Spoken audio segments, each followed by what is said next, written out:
Вітаю вас, сябры! Працягваем знаёмства з кнігай Міколы Маляўкі «Сядзіба або хата з матчынай душою». У гэтым выпуску размова пойдзе пра цацкі.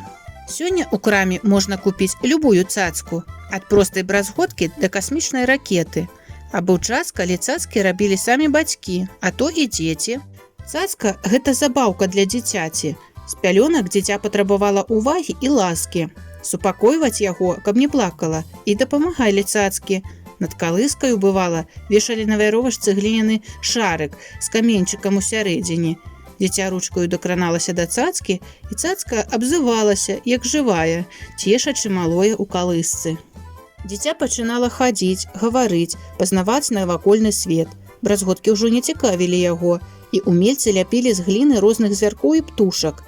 Старэйшыя хлопчыкі рабілі вясною свісткі з лазовай кары. Зразалі дубец, асцярожна тронкаю ножыка адбівалі кару, злозвалі яе з дубца і ў гэтую тонкую лазовую трубку устаўлялі пішчык, гукавую пласцінку. Самі майстры і музыкі, яны радаваліся, весела пасвістваючы на вуліцы. Дапамагалі пазнаваць свет і драўляныя цацкі, фігуркі людзей, тых жа звяркоў і птушак. Майстравалі іх па-рознаму. Часам толькі з дрэва, а часам бралі яловыя і сасновыя шышкі, жалуды, арэхі. Да галавы цацкі-лялькі мацаваліся валасы з кудзелі.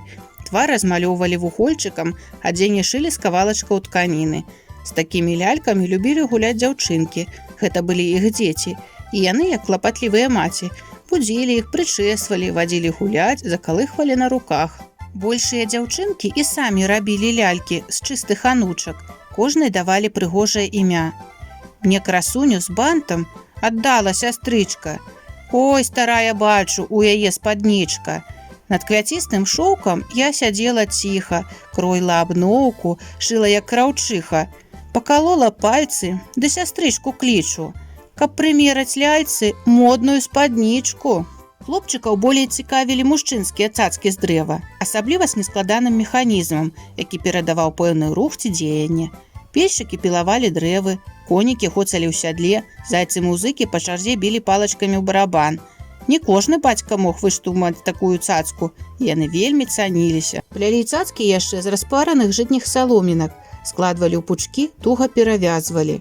Мудрая прыказка сведчыць: без дзяцей ціха, ды на старасці ліха. Не ціха было ў хаце, дзе раслі дзеці. Бацькі начамі не спалі, цяжка працавалі, каб паставіць сыноў і дачок на ногі, дачакацца надзейнай апоры ў старасці. Цацкі якраз і дапамагалі няньчыць дзяцей, рыхтавалі іх да школы, заахвочвалі працаваць, вучылі разумець і цаніць прыгожае ў жыцці. З павагаю адносьцеся да культуры і спадчыны свайго народа.